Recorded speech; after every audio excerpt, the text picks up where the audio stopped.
States, if he didn't know about this operation, should have been very clear in answering that question. When did you first hear about Operation Fast and Furious, about exactly what he meant and not given the answer he gave? What say you? I think there are three important things here. First is that there's been nothing that you put up on the air that anybody else has shown that contradicts anything that the Attorney General has said. What he said was he found out about this particular problem in the program a few weeks earlier, and clearly he knew about the program earlier. He had been briefed on it. It was a well-known program.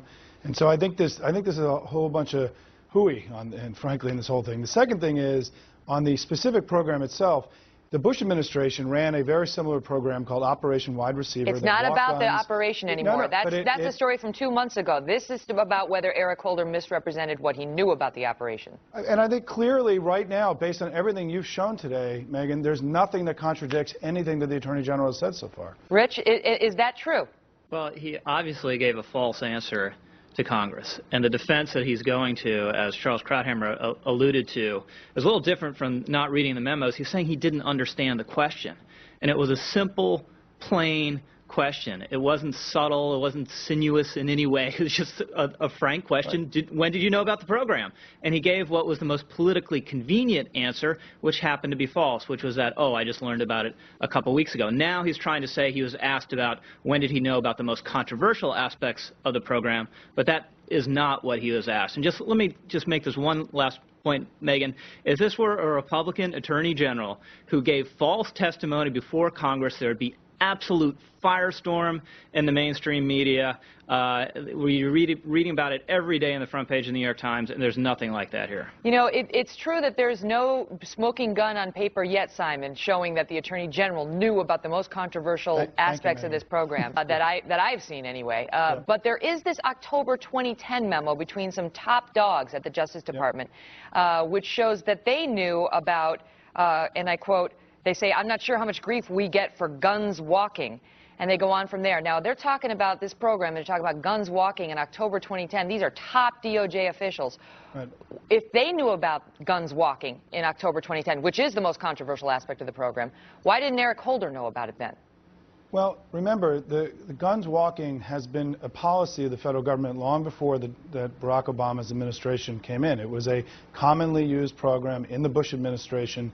There were problems with the program. They were dealt with. The ATF head was removed, and it's been discontinued. But this had been something that had been going on prior to Barack Obama and Eric Holder being in the government. No, but we're talking about the most controversial aspects, which is the willingness of our government to let it happen. And what the Justice Department is saying is Attorney General Eric Holder did not know about that until May of 2011. If you're telling me that was going on all during the Bush administration and when Eric Holder took over as well, I mean, which is it? It's been going on the whole time and he knew the whole time? No. Or it just happened late? The program, Megyn, the program had been in place.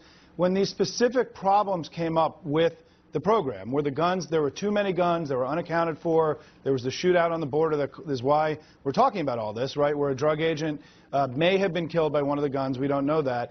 Then it got bumped up to a higher level, and the ATF head was removed, and the program was discontinued. So the administration dealt with this definitively as part of a much broader strategy of cracking down on the border. This has been a very successful administration in reducing crime, capturing guns, dealing with bulk cash along the border. That's fine, but that's off topic. And this has been part of the program. That's fine, but that's off topic. Let me ask you this, Rich, because already folks are pointing to Eric Holder's testimony when he was trying to become Attorney General of the United States, when he was being confirmed.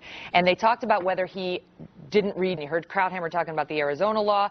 Well, one of the controversies when he was being confirmed was his role in getting the Mark Rich pardon during the Clinton administration when he was Deputy Attorney General.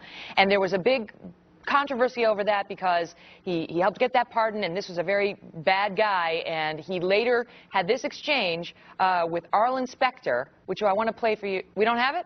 I was just told we have it, but we don't have it. But here's what he said. Specter said, "Did you know about Mark Rich's background? Were you fully informed?" And Holder said, and I have the verbatim in front of me, "No, I was not." And that was one of the mistakes I made. I did not really acquaint myself with his record. I knew the matter involved. It was a tax fraud case. It was a substantial tax fraud case. I knew that he was a fugitive. I did not know a lot of the underlying facts that you've described. And that committee had some very harsh words for him back then. I think they called his lack of knowledge unconscionable. So the question is this a pattern? You know, first of all, let me lodge my complaint because I cannot get enough Arlen Specter video. So it's a real shame that we don't have Arlen, Arlen to watch and hear right here. Look, it's another instance where he is extremely slippery, where he is apparently dishonest about what he knew. And this guy has now has quite a number of controversies and instances of ineptitude to his name. I think the most flagrant is one we haven't discussed, which was the KSM trial. For just blatantly political reasons, for no legal reasons, he wanted to bring KSM here to New York City to try him. Absolute firestorm. Even Democrats couldn't abide the idea. The problem with Eric Holder, he's a highly political lefty who's unsuited for this job. I doubt President Obama is going to throw him under the bus, but if there's a